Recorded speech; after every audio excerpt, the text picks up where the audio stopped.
tatalo ile mana ole ua fio mai ia tatalo ile mana ole ua fio sisio lima mavia le ali tatalo ile mana ole ua fio mai ia pepe se ile mana ole ua fio mai ia pepe se ile mana ole ua fio mai sisi o lima mavi ia le ali pepe se ile mana ole ua fio mai ia tatalo ile mana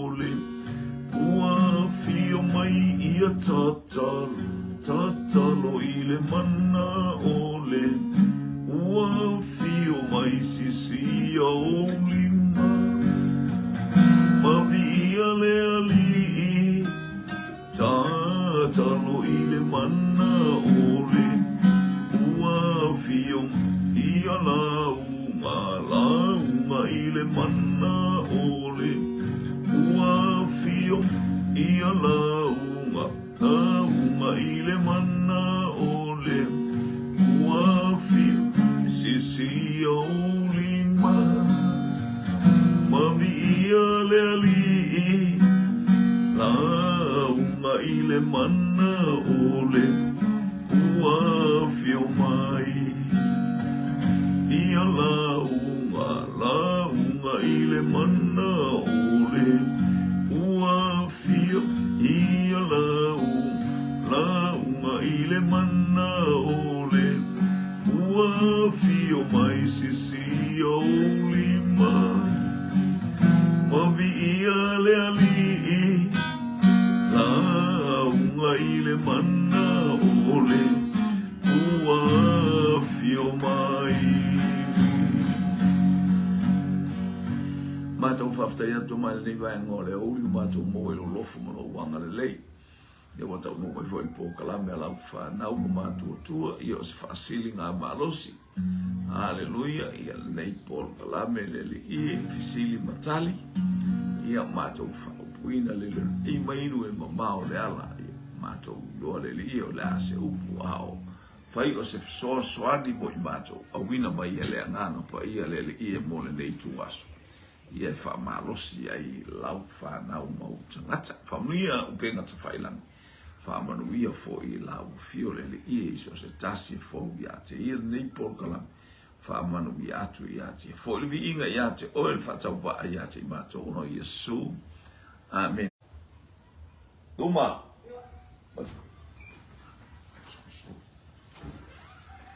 ia fa tau fa tu se tau ai o vai ona Mawal nei vai ngol aso tato awai ia tau motu mai foi nai por kalame la iti ono ia fatalo fatu ia as a for vai fale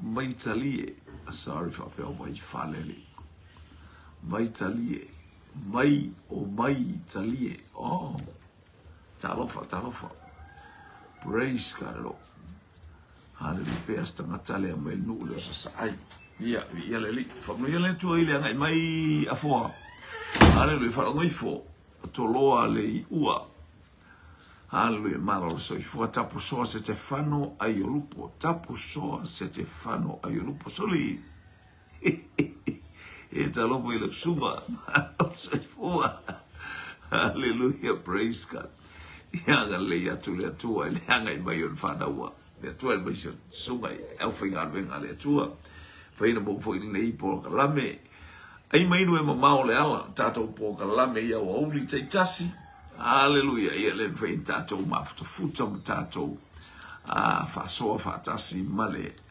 ainga ia whataro atu e ate la tō fōmui la tō angai mai nei vaenga fo i o le polo kalame le whanau a le atua haleluya vai enga vai tau mafutanga ia le wo umananga ia tul tato malu tayao ia le la wo orola le wo ko nga wo to ye vai enga mai tau maftangaliti series la le wa ko ia po sina mai malu fo anei le lo ko me sharing ai lu ole i lu mo askulimi ia nase o fisili mo le tali me ai fa le nganga ia tu atu aweti ai tele ia pe se fuala au mai o fa kasi malau tau saminga le nei vaenga ole au uli ia sinita felice malai sala talofa lava sara tani elo presa talofa tua ia wa mai nei chao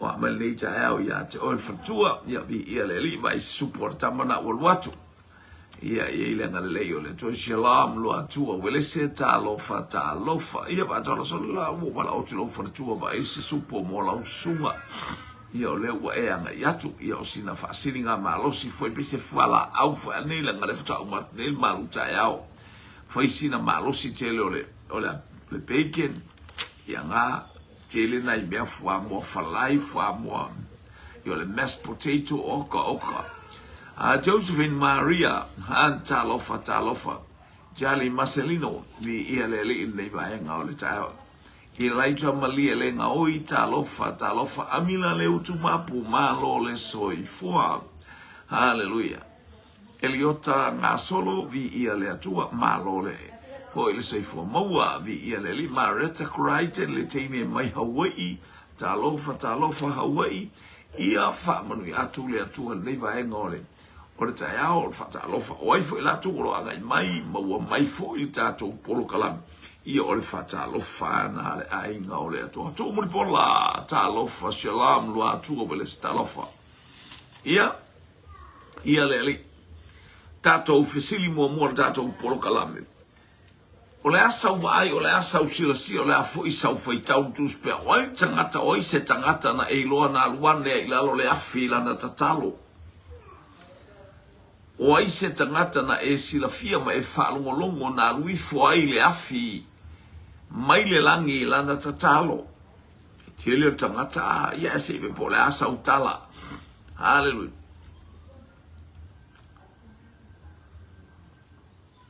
in the Holy Ghost and fire that is keeping me alive in the Holy Ghost and fire that is keeping me alive o aina lui fuai le afi lana tatalo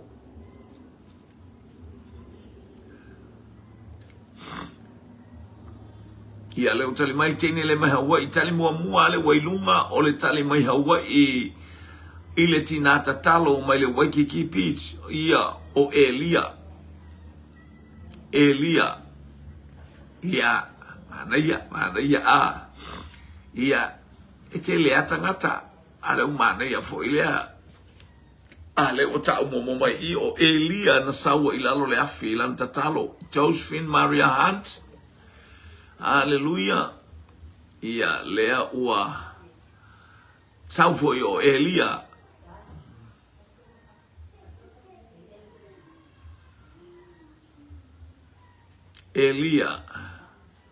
Luisa Sifo talofa lua tatou tali waiai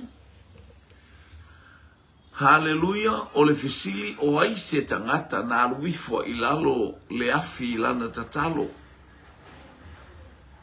teu tatou whalongo ni tali mua o Elia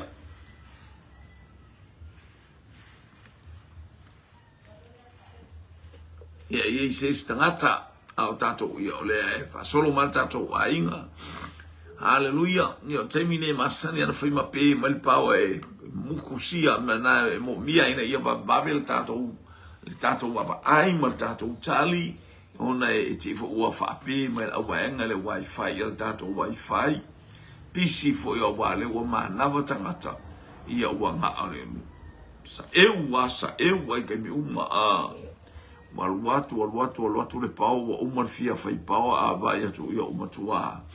Ia, lua tatou tali. Tangata na pa ua ne aile afi lan tatalo. Hallelujah. Praise God, praise God.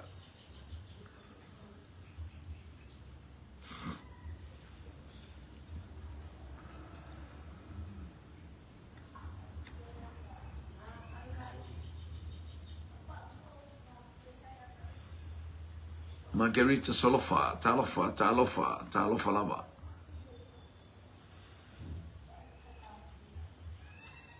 Tangata na sawa ilalo le afi lana tatalo o ai se tangata e tile il mau tangata tasi tangata le o mau mai ia po le ia wa so mai tato tari mua lea ia o le tato tali le o iai o Elia ia le o tali mai male angelu tau o Elia ia o tolu tato tali wa lava ia tali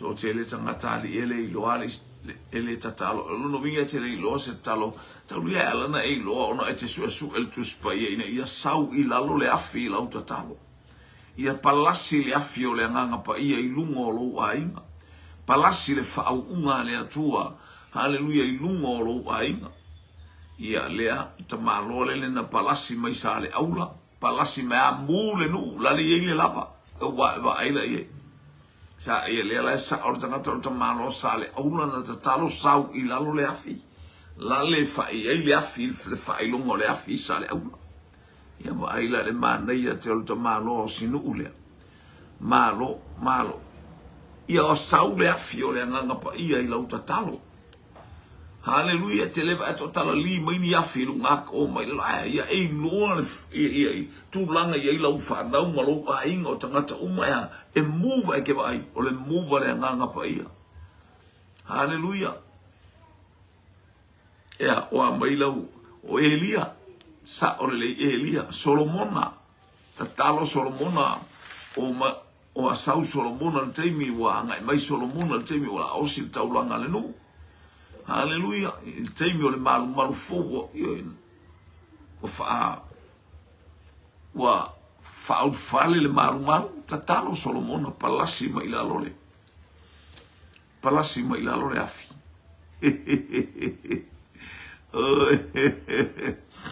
ia na le mongo kala melu sap tatalo Elia le mo mai Josephine Hunt vi ia leli ia o le aso Pentecost o le tatalo le mena sa o ila le afi o le tatalo le mena sa o ile afi na ile aso Pentecost te ia le va ia to tangata sole le au le kakalo o ka le me o le ngaka le kakalo au ia o mo fai kala o mo fai o ngaka ia o fengia o nga e ula le afi e lava ile afi haleluya taimi o ma te fisabari ia e sambali ile fa'au unga le atua haleluya palasi mai le afi lau tatalo palasi mai le afi le tatou tatalo haleluya ina ia ifa manu yanga le atua praise God ia le haleluya le aso Pentecost kitiona tamalo asole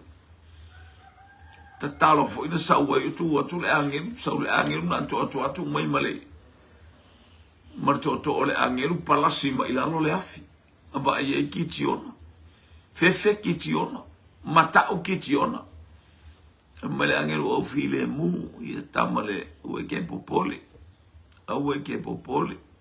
iwe awe ke popole o Yehova Saloma o le file mu fai ngoero tamaro o Yehova Saloma le mene o Yehova le file mu haleluya mo le bana ele file mu lalangia ile awen malo o fatasi le au se malo se Trump le se kankamalo se sko malo posko wa ku mo le bana ele file mu mana o ngale ia fatu por file mu tato ai lor tangata na o ele file mu na file mu e vi ele ake Nicolau ia le usautali le ufamtalatu o Elia faftai anatongia talofa ia mo stato supporteni o le moli o le ava aleluia ia o le stato fisili le uanga iatu aleluia o ai e ona le tatalo lea o ai na faapea le fainga o lana tatalo le atua le atua o te le pei o le tamaloa lale. Wa o te whaitaulanga whaisfuluai. Ia, i me teimi uma e o te le pei o le tamaloa lale. O ai tangata na whailan tatalo whapena rei i uatitangi a talofa, praise God. Talofa lava vi ia leli. O ai tamaloa na tatalo e whapena le whainga o lan tatalo. O au te le pepi e ola whatusa le whainga o le tatalo. Ha maile o la utuspa ia. Fa maile o la utuspa ia. Ua alu e a ua vase whaamaruianga. Ua tilo atu i lista ngata na sole. Punou i lalo tu ilo no whatawhata. Awai tangata le tatalo anatongia le teine ma lele wanga. Ma le teine o lana tali o le wharasaio. Ma le supo o le combination. Ia ma le wharasaio na le te eti e mai ai. Ia. Talofa. Malo fopa. Hallelujah. Ia malo. Malo senga au le lei a. Lea ua toe loo. Te loa le taimine le ngai o ia. Tangata le te ofo i tuwai mai. Lele vai le fo sau le teki so. Lea ua umatu le combination so. Ma le tali o le wharasaio. Hallelujah. Tasi le tatou tali le ua mai. Fai mai pe e supo ai e tali mai tatou fisiri fa mole le au le iaini ala tau tali. Ana, leisi supo le usau beef soap so le oka e. Malo fupa a wharasaio. Macaroni soup o la afato soup a supo le tau e tatou o le afato soup. Fe kaimi o ka ngofo iuka le vau e a fi mole. La ele ngolonga pa ele ngole ve foi me lo koma ke alo kipi mai ba ina mai lo le afi e ba pe ama matata afato ale fato ilo le melata o le macaroni soup Luisa Sif Talofa Marita Crichton Maletali o le tatalo o le wharasaio tatalo tusa ma tatalo pe tatalo fa e alele e no fua ia ma vivi ia talo fa vivi ia te ia sole se kakalori au ko fa pe o matou e fa ngan fa fiau o matou ai ai ele matou nu ia Marita Crichton for saio ma le supo lele woto ya nga e me le si supo lele o potato soup ia lele utali mal suare ale tato fatonu pronto o i cafe ole supo la le ta ole poloni oka pe enga wa sa wa pe ole menga lo polongi hallelujah ia le usauma ia sole fa pe wile mo ni supo fa pe ali salimu ali ale wa te tele Henderson le supo le forsaio so fa tai ia lale tau le smoky ham oka mana ia fax mais ka smoky ham ai mainu ake Nicolao male tali forsaio ua tali le tatou fisili me ole tatalo foi afia i loa tau tele la ua ngā mea la esisila mai le atua le tangata e na faia i tatou mana i loa broccoli soup oka sole ua tele le mau supo e matau tia supo farasai o le sau i mai oi i Henderson o supo na e mo i sa limu i fanga hallelujah praise God hallelujah Daniel Fiso talofa ua talil tato fisili o le farasai o yes le wingo talo farasai o ua tatalo ia mea lisi mea fai ua tatalo umi ua taututu i upu ma ua tatalo umi ola se ua fafo tele tatalo fafo mareatu mela e mana o aita maa tato tau watu ni aleluia tato ilo fato ese tato ilo faftai io tele me tato te faftai ai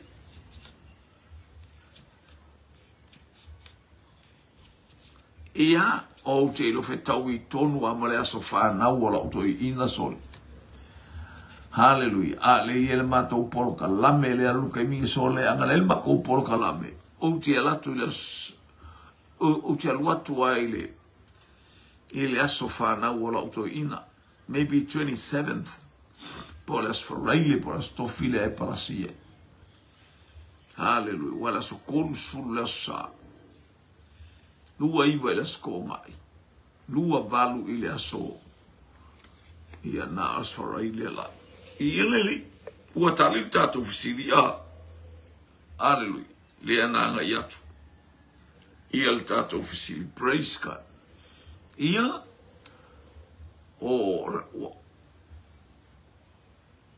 Praise God. Praise God. Al farsayo. O leo bawa le tato utali. O le farsayo. Le tangata fai tatalo. Ia ora tosoa tato tatalo. Ua tato tatalo. Arin tatalo. I tato tamale. Fui tato o ayo. O tato tatalo. I fui tato. Ia si manu au kuso masanga talofa. Tato ane fui tato. Tatalo fui leo tato tatalo. I fui tato wa. Vi o le isia tato. Sili. Tolu ao tolu po. Dale tatalo. O ai tangata I tolu po tolu ao. Ala e tatalo I to tono le ana.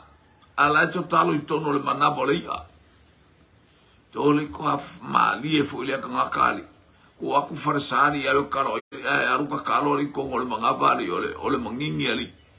O tangata le tolu po tolu wao o tatalo I to tono le manabo le mangingi. Ai wa inu mabao le ala.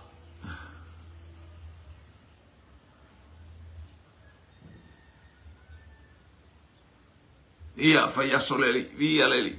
Ai le lo pete ya weba me utu watu ele ta utua ia. Ana tangia male tali. Teni ole supo. Hallelujah combination soup. Hallelujah. Ia male afato soup ana tangia. Iona Marita Crichton Iona. Tele falsa ai le fia tatalo I tonu al falsa. Tele fale apa ai le fia tatalo I tonu al fale apa.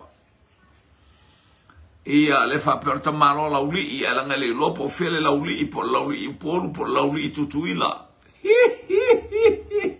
Ia o te lo le la uli tutuila a o tangata lana le tatalo I lunga moli o le apa ma ana.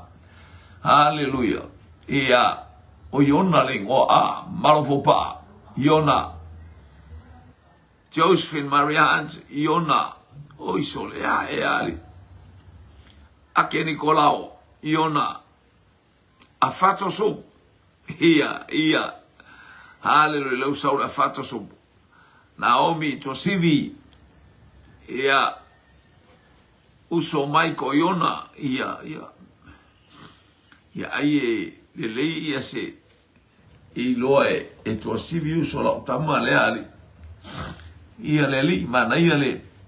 Alo fai steine mai Brisbane le loe ele malei fua mai ia. Wa tai aone ia la tau ai po umise. Po faini faina alo tuole. Al teine lea.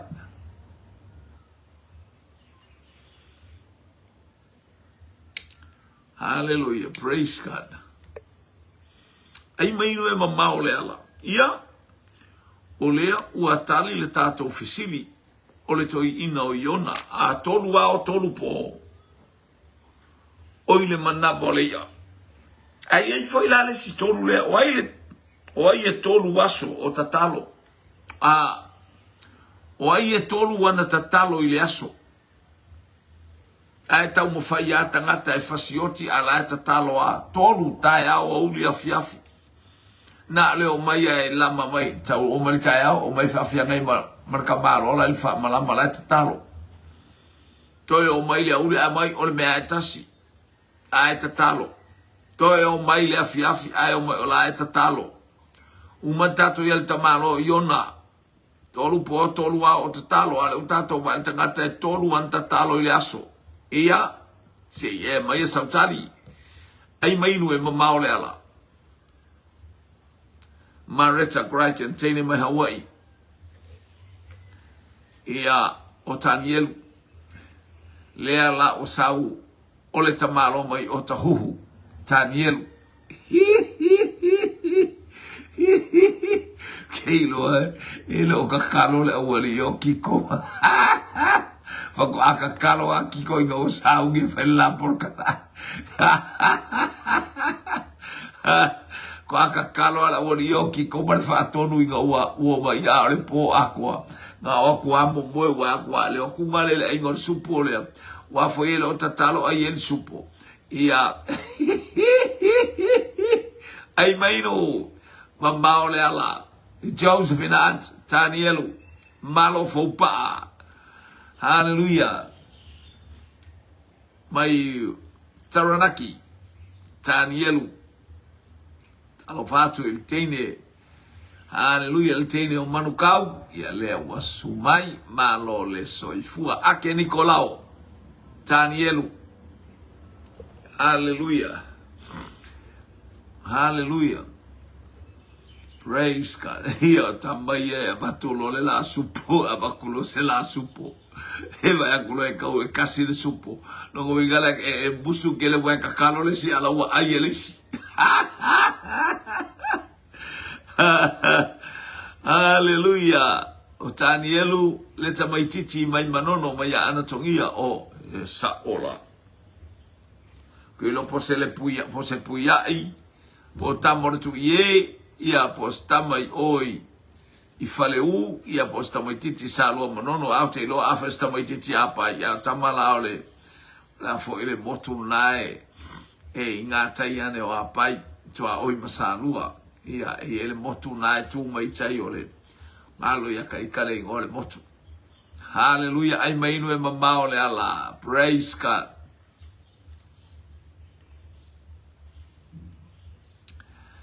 Ia ua talil tatou fisili a tolu tatalo ile asu. Aile uma ile talatala no savale awana ia tatalo ia whapitoa e toa tuli ai. Ia masi ia tulona loto ona o ti ngā mawhainga tā ile aso ma le aso a wa le no ese le no fuai. Lo tato ye nei le no ese o lo tato ye nei le paneta nei le o stato paneta. Hallelujah tia ina pua ta alofa la. Lo tato ye ni le men nei tato te ta pena I masau ni unia I langi ma le ola e whavau. Ia I whamanu ianga le atua ia te tato. Mo mi al tato talo so ta ia tama. Por fean me wanga ia to no lopa le ngā tai una no ulea o salua. Tua oio salua mapai fasa nga ima fale moa ia hallelujah lea sa wai tamaloa lea o Tanielu ia lea ua mawara tatou tali o Tanielu a esel tatalo o tangata no ainga awar tu ua lau tatalo malau maafutanga fatasi matamai lea taimi hallelujah praise God.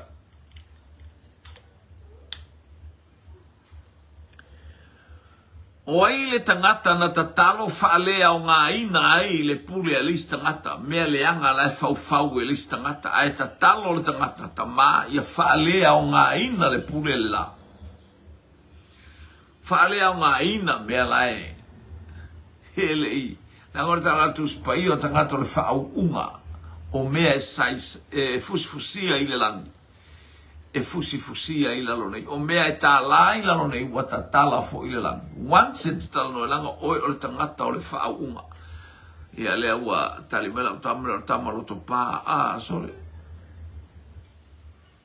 hallelujah praise God ia leo tatu o aina whaalea o ngaina le pule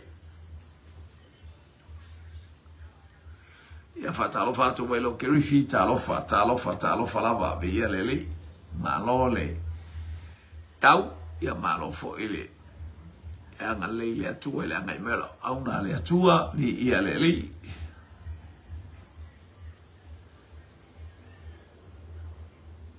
ia langa fo ete fai mai a esa ta una faxa nese supo mo nai to ina e tasi ale supo ia so uma nai ta ana to ina ia o le mafua anga na le te fai atu ai hallelujah ele fai ni la lotu ai afo e langa e fai do le lotu e ai e lisi le supo ala e tatalo a o le umila o tatalo me na ufato a wale faa umia tato tatalo ia le watali mai le teine leo anatongia o Aitofele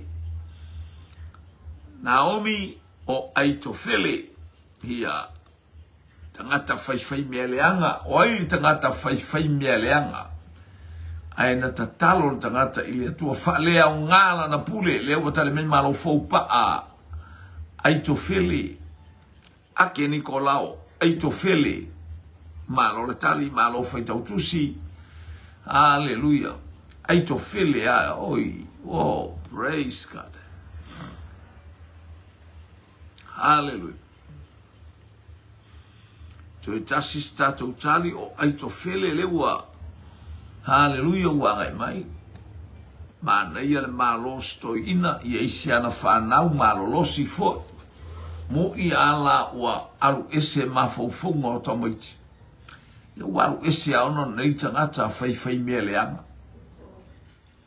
wai na fau vale mai le atali il tama wai na alu ese mafaufunga le lei mafaufunga sa fai o le alofa il tama ua ta lepe ile manao ia na pu lea mea la wa le wa latu tangata fai ai ai se o mea la o tu sa o oio le atari o tu polo ia o le alisi mea oio le kupu fai le mea wana ua e whalongo e wa e lo fia lo ta mai le mele tupu ia oio malo uso ma reta Crichton Aitofele ua tali il tato fisili hallelujah ia o Aitofele lea ua mai malitali hallelujah Aitofele lea na whaalea o ngala na pule usia le araki o kai au le lei.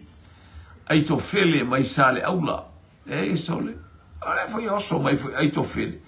Apea wali na tangata i sale aula na tatalo sa ulalo le afile i le lava le sale aula ri. O le fetari tonu le tari le na mai walanga le i le lava wa lawi loa i sa moma e ta whao atu.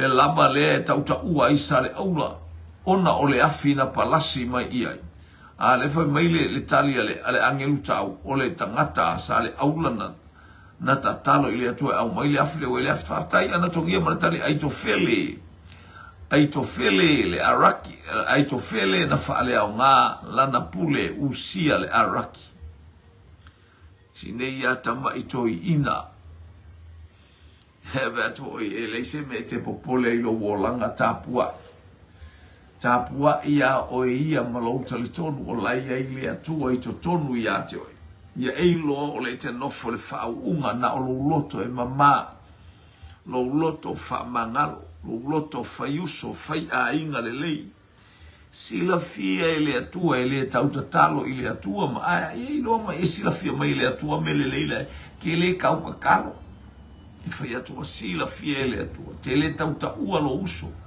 fiele atua tau mai no le whalau lave e tu ilunga e sa vali o isi o uso pe ari e lau ta vale ni wa whalongo o ta lofa pia na e il tamale o usia o yo lea usai le araki io e i ta vitali o ia nan whale a ngā ina le pule Aitofele a wamora tale o Aitofele a mio le anga sa tu o ia o le wai tu la fale mutu poto a tavita.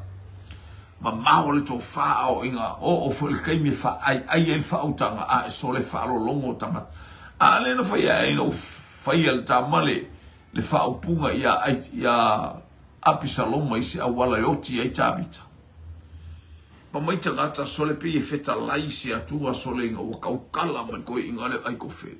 Ai le lo le nganga le anga fa poto le nganga le anga ko ska me kaukala mai ai longa yunga via le ali Aitofele le tangata faitonu le anga ai tangata fai me le anga ilo ai na tataro fo ile to tama fa le anga ina se ainga se pui ainga le mato ainga o mai le lango o mai le sitia o mai le fai ainga o mai fa ali mai no lato fa fia popoto tama o oe o te vala au i ate oe.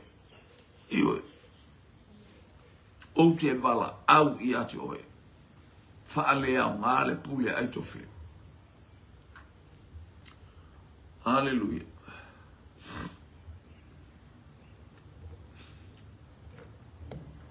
Praise God. Ole pule ai tofele. Ni ia leli. Haleluya, haleluya. Tatalo ata vitale au ngal pule a. Ia nei foi fasili ia o sil fai so o mal to el watu to e vai. Tele tangata fia fai fa nau. Haleluya. Ai saule angelu e saule angelu e ta o mai la mai la fa nau la fa nau lo to lo. Sole. Ala ke. La tele tangata. Ioe. Apena. Talo fia fai fa nau fia fai atari ai. Ale usau le angelo tau le o tau sanga le la fa nau i lo to lo. Wist.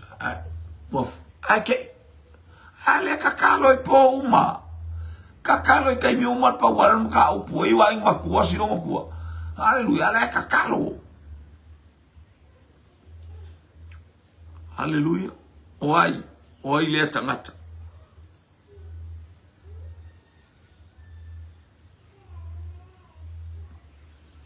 Saule angelu e ta umai le tali o le tatalo a ele taritono.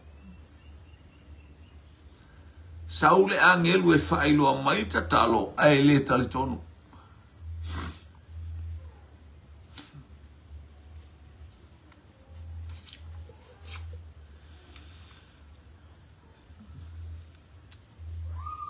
Haleluya. Ia leli.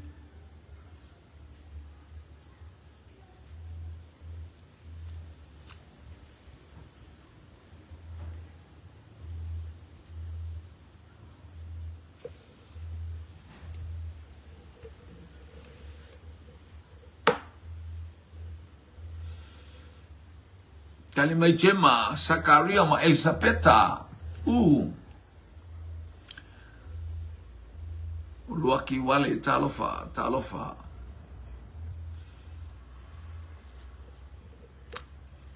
Malofa upaa, Sakaria. Jema, Sakaria lele talitonu. Josephine, Sakaria. Aimaino, Emma Mao leala. Praise God.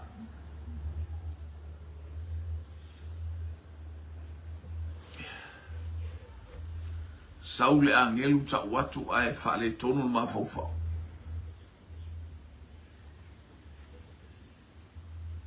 Sakaria ake Nicolao Sakaria. Haleluya. Marita Crichton Ioane le to alua Elisabeta. Yele o Sakaria to alua Elisabeta. Haleluya le sa wala utani bo mua. O aile tangata tatalo saule angelu ta watu walelei la faile be wa efina ngalo iai ai o taimi wa ai fefe saule angelu au fefe ya ai wa ma mai ya baile supo imu baila usupo imu. Haleluya. Mana ia sia kukale le fa ol hem male ea. Na ya fifi ele hem kwa mangaya. Tatalo na alu tatalo. Boyo aso umai alu yang ngai manga onga. Saule angelu eta umai. Aike ele karikong. Ia fatalo fatu ele. Haleluya au na le tua tamo le lau mua ia malo le soifua. Ia wa ele maua mai fisili lea sa iai le afi le na pa ua e o inta talo sau le afi lalo e fa mai ia le angelu tau ole toi ina mai sa le aula. Ia ufa iatu e sa oe wa langa le wa mua le tou itu malo wa mua isa le aula le afi ia. Haleluya.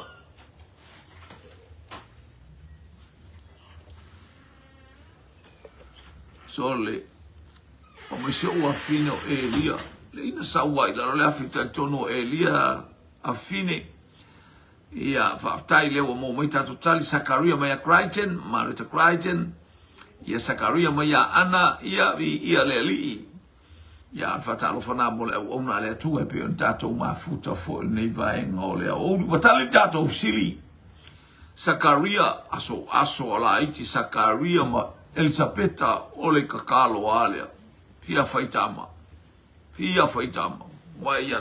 Matau lia ole tama ole malosi anga leo se a inga ma oli olinga leo se a inga e whanau mai se tama a.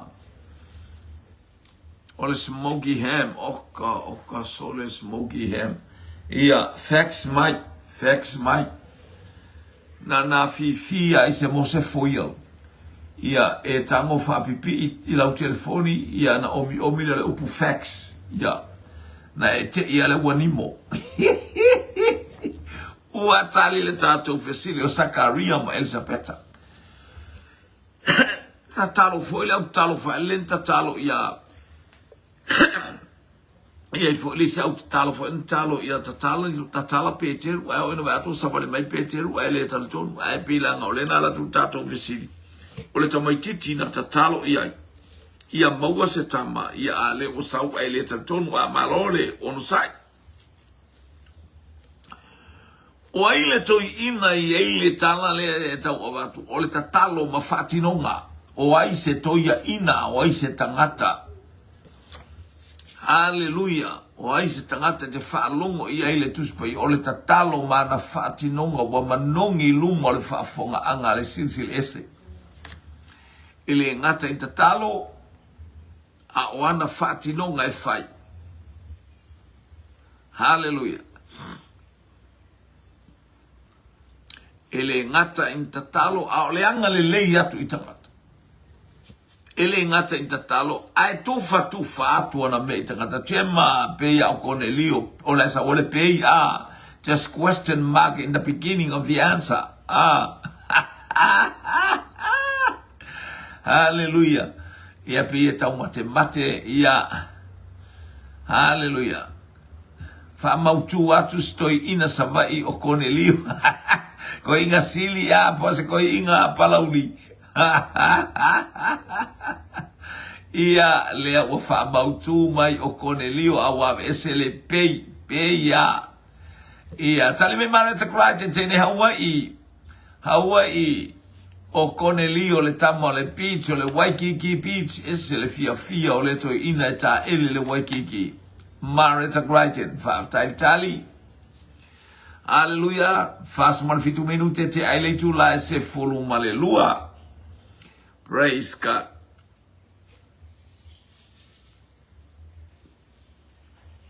Hallelujah.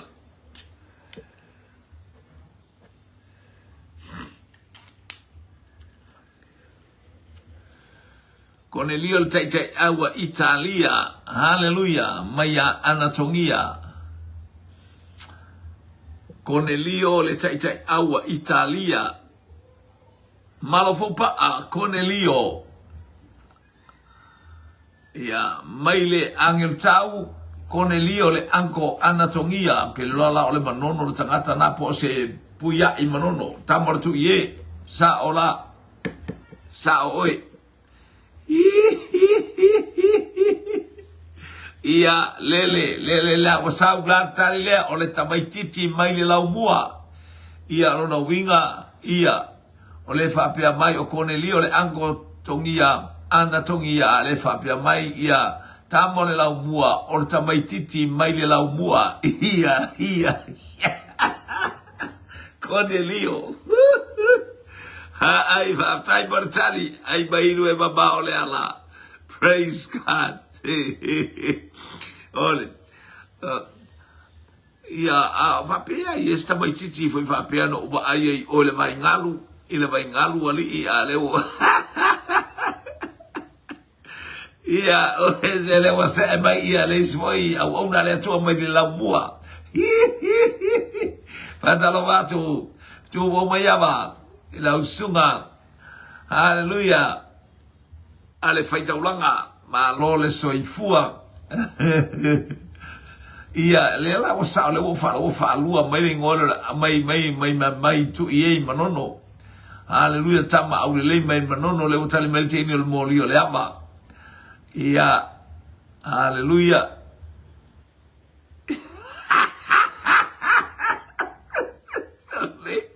Sali.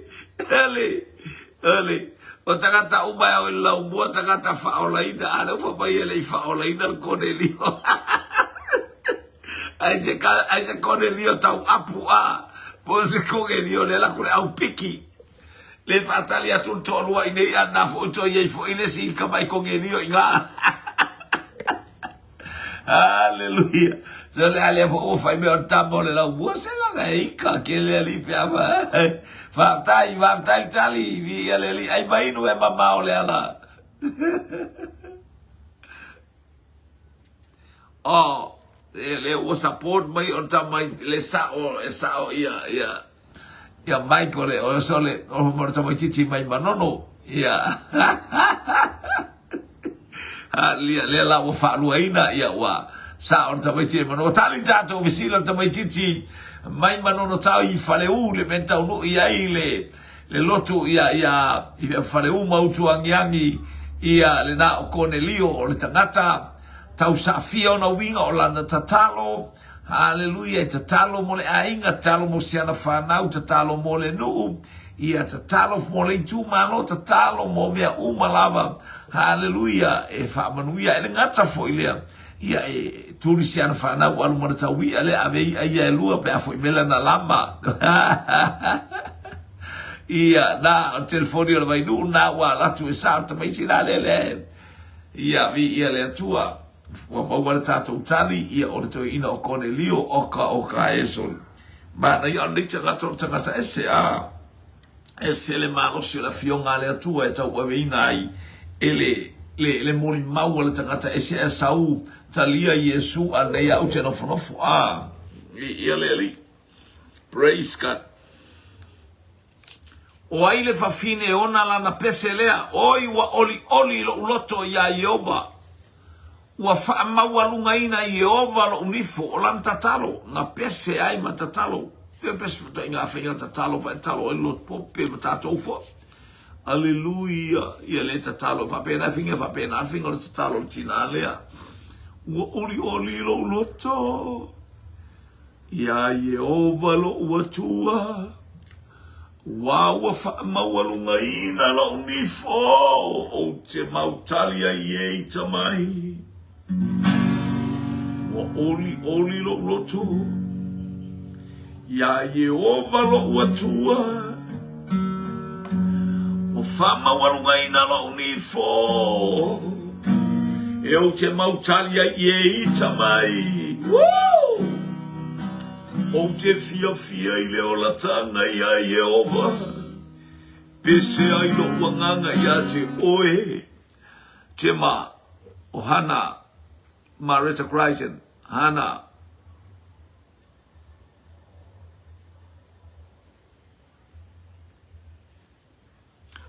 ia le la fa pe ai o le tatalo le a se toi ina ale toi ina le manono le a fo e op ya pesa e toi ina le ka anga va amo me va ku fo ya a mo sa mo ta puelo fa mua mai a tema haleluya ana tongia ana malo fo pa ana e wa oli lo moto ya Yehova wa fa mawalu mai na Yehova lo ni fo o te mautalia I tamai o te fia I leo la tanga ia te oe ia le whapea mai ia Steine o Naomi haleluya o hana fiu o isole se kaima ngai le e la vea ai le tatalo lea ia whapea mai o hana o tulai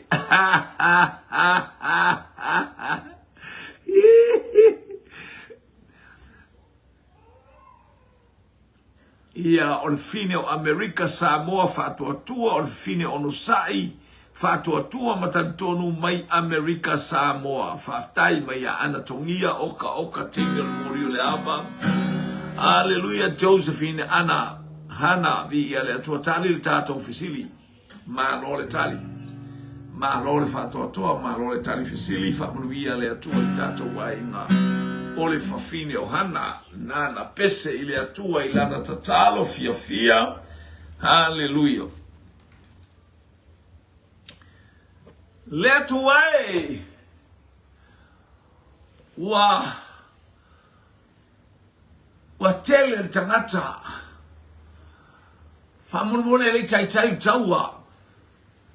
Tu mau mai le la. Fatu mau mai le la ilunga o kipeona. O ai e ana le tatalo. O ai e ana le tatalo lea malana alanga malana pese. Fatu mau mai le lai lunga o kipeona. E tu fo mai aba. Hana mai savai ia. O le tari le o matu whaftai le awona le tua. Praise God. Sa o le lei. Tu mau mai le lai lunga o kipeona. O ai e ona le abala au ma le tata. E le tua e wate tele le sawa. Alofa mai le ngā wenga alofa nei. Tu mau mai le lai lunga o kipeona. Se I fasi ia uma fili o lo nuu. Marita Crichton. Ki o Yosua. Kaele Yosua Breta ia. Jema Yosua sumalua fa upu ese fulu fa upu es fulu lua. Tau pa sulu fa upu sumalua. Ai maino e mamao le ala. Malo fopa. Fetu fo mayaba maletali soalo Yosua.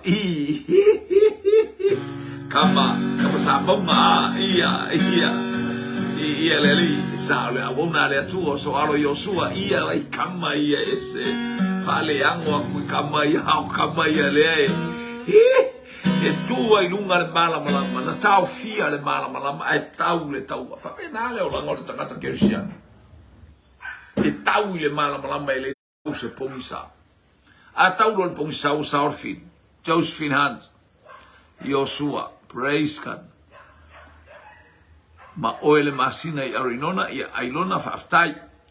Ana tongia Yosua le tamaititi mai manono so le mangongo are. Ia le wasa o kiti ona le tamaititi mai le laubua. Ia. Tu mau le lai lunga o kipeona. Ia. O kiti ona o tamaititi mai le laubua.